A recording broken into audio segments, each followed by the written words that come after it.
जय हिंद साथियों, कैसे हैं आप सब। उम्मीद करता हूँ अच्छे होंगे। मैं आपके लिए लाया हूँ रसायन विज्ञान में प्रमुख अम्लों के प्राकृतिक स्रोत।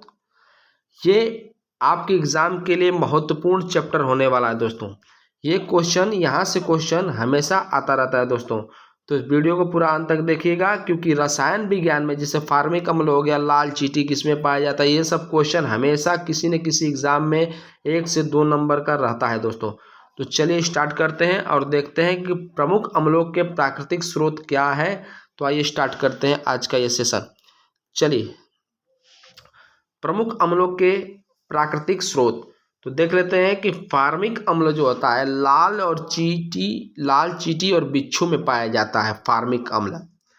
चलिए और देख लेते हैं साइट्रिक अम्ल जो है दोस्तों खट्टे फल में पाया जाता है। किस में पाया जाता है?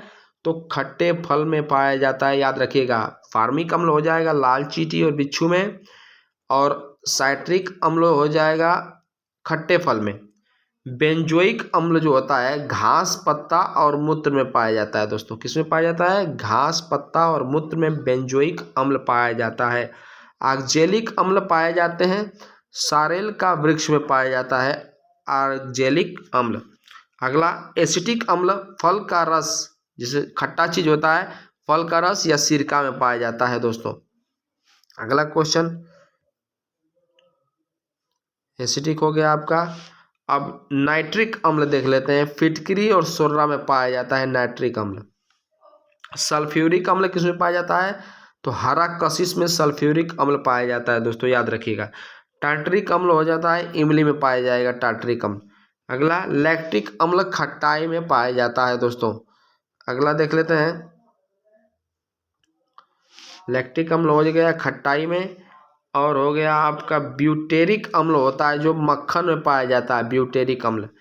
मौलिक अम्ल किस में पाया जाता है? तो सेव में, केला में, आलू में और गाजर में मौलिक अम्ल पाया जाता है। टैनिल अम्ल किस में पाया जाता है? तो चाय में पाया जाता है टैनिल अम्ल।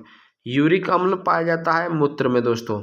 और हाइड्रोक्लोरिक अम्ल किस में पाया जाता है? तो अमाशय में पाया जाता है दोस्तों। चलिए अगला देख लेते हैं। यहाँ से भी क्वेश्चन आते रहते हैं दोस्तों। तत्व अयस्क और उनके सूत्र, या ये भी आपको जानना जरूरी है दोस्तों। यहाँ से भी क्वेश्चन आते हैं। तत्व अयस्क और उनके सूत्र, तो तत्व हो जाएगा सोडियम Na। तो सोडियम का क्या हो जाएगा? अयस्क जो है सोडियम का अयस्क हो जाएगा दोस्तों सोडियम क्लोराइड, जिसका सूत्र होता है NaCl, याद रखिएगा। और फिर इसका दूसरा अयस्क हो जाएगा सोडियम कार्बोनेट, जिसे इसका सूत्र हो जाएगा Na2CO3 इंटू 10H2O हो जाएगा इसका सोडियम कार्बोनेट का दोस्तों। सोडियम नाइट्रेट का देख लेते हैं NaNO3 इसका हो जाएगा सूत्र। और सोडियम सल्फेट का देख लेते हैं दोस्तों, तो हो जाएगा आपका Na2SO4 इंटू 10H2O हो जाएगा इसका। बोरेक्स का देख लेते हैं तो Na2B4O7 इंटू 10H2O। अब पोटेशियम को K से दर्शाया जाता है दोस्तों, तो पोटेशियम का अयस्क हो जाएगा पोटेशियम क्लोराइड, जिसका सूत्र हो जाएगा KCl। पोटेशियम कार्बोनेट जिसका हो जाएगा K2CO3 हो जाएगा दोस्तों। इसका देख लेते हैं पोटेशियम नाइट्रेट का हो जाएगा KNO3। अगला देख लेते हैं मैग्नीशियम, जिसे Mg से दर्शाया जाता है, इसका हो जाएगा मैग्नेसाइट, जिसका सूत्र हो जाएगा MgCO3। डोलोमाइट का हो जाएगा MgCO3 इंटू CaCO3। कार्नेलाइट का हो जाएगा दोस्तों KCl into MgCl2 into 6H2 हो जाएगा कार्नेलाइट का। अगला देख लेते हैं एप्सम का साल्ट का क्या हो जाएगा? MgSO4 इंटू 7H2O हो जाएगा इसका एप्सम साल्ट का। कैल्शियम जिसको Ca से दर्शाया जाता है, उसका देख लेते हैं कैल्शियम कार्बोनेट CaCO3 हो जाएगा। जिप्सम का देख लेते हैं CaSO4 इंटू 2H2O इसका हो जाएगा फ्लूओरस्पर, इसका हो जाएगा CaF2 हो जाएगा दोस्तों। फास्फोराइट का हो जाएगा दोस्तों Ca ब्रैकेट में PO4 ब्रैकेट बंद 2। अगला देख लेते हैं एल्युमिनियम, जिसे बॉक्साइट भी कहा जाता है दोस्तों।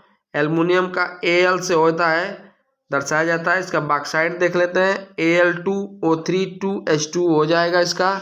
क्रायोलाइट का क्या हो जाएगा दोस्तों, Na3Al(F6). चलिए नीचे देख लेते हैं, क्रायोलाइट का हो गया। अगला देख लेते हैं, कोरंडम नीलम का हो जाएगा दोस्तों Al2O3। कोरंडम नीलम का हो जाएगा Al2O3 हो जाएगा। डायोस्पर का देख लेते हैं तो हो जाएगा Al2O3 इंटू H2O हो जाएगा इसका राइट। अगला देख लेते हैं, कॉपर का देख लेते हैं जिसको Cu से दर्शाया जाता है। इसका हो जाएगा क्यूप्राइट, तो Cu2O इसका हो जाएगा सूत्र। एजुराइट का देख लेते हैं 2CuCO3 इंटू Cu ब्रैकेट में OH2। अगला देख लेते हैं दोस्तों, मेलेकाइट का देख लेते हैं CuCO3 इंटू Cn ब्रैकेट में OH ब्रैकेट 1 2। अगला देख लेते हैं, कैल्कोसाइट Cu2S हो जाएगा इसका कैल्कोसाइट का। सिल्वर जिसको Ag से दर्शाया जाता है, ये पूछता है दोस्तों सिल्वर को किससे दर्शाया जाता है, तो Ag से दर्शाया जाता है। टिन को Sn से दर्शाया जाता है, सीसा को Pb से दर्शाया जाता है। तो इसका हो जाएगा अयस्क अर्जेंटाइट, जिसका हो जाएगा सूत्र Ag2S। कैसीटेराइट का हो जाएगा SnSO2। गैलेना का देख लेते हैं, PbS हो जाएगा गैलेना का। सीरूसाइट का हो जाएगा PbCO3। चलिए अगला देख लेते हैं,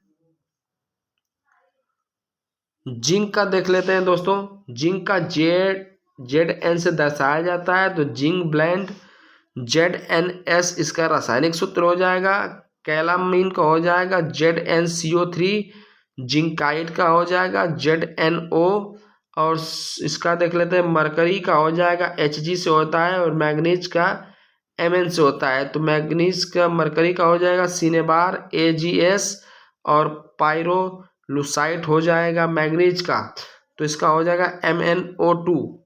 अब अगला देख लेते हैं दोस्तों, मैग्नेटाइट का हो गया, इसका पायरोलुसाइट का हो गया, और मैग्नेटाइट का देख लेते हैं MnO3 इंटू H2O इसका हो जाएगा सूत्र। अगला Fe जिसे लोहा कहते हैं, हेमेटाइट हो जाएगा Fe2O3 इसका रासायनिक सूत्र हो जाएगा मैग्नेटाइट। Fe3O4 इसका हो जाएगा मैग्नेटाइट का। सीडेराइट का हो जाएगा FeCO3, सीडेराइट का ये हो जाएगा दोस्तों। आयरन पायराइट्स का हो जाएगा FeS2। सारे इंपॉर्टेंट है दोस्तों। चलिए अगला देख लेते हैं, बेरियम का जिसे B से दर्शाया जाता है, इसका क्या हो जाएगा, हेविस्पार या बेरायट्स हो जाएगा, तो हो जाएगा इसका BaSO4 रासायनिक सूत्र हो जाएगा। और विदराइट का हो जाएगा दोस्तों BaCO3। वीडियो आपको अच्छा लगे तो लाइक सब्सक्राइब जरूर करिएगा। आपका बहुत बहुत धन्यवाद।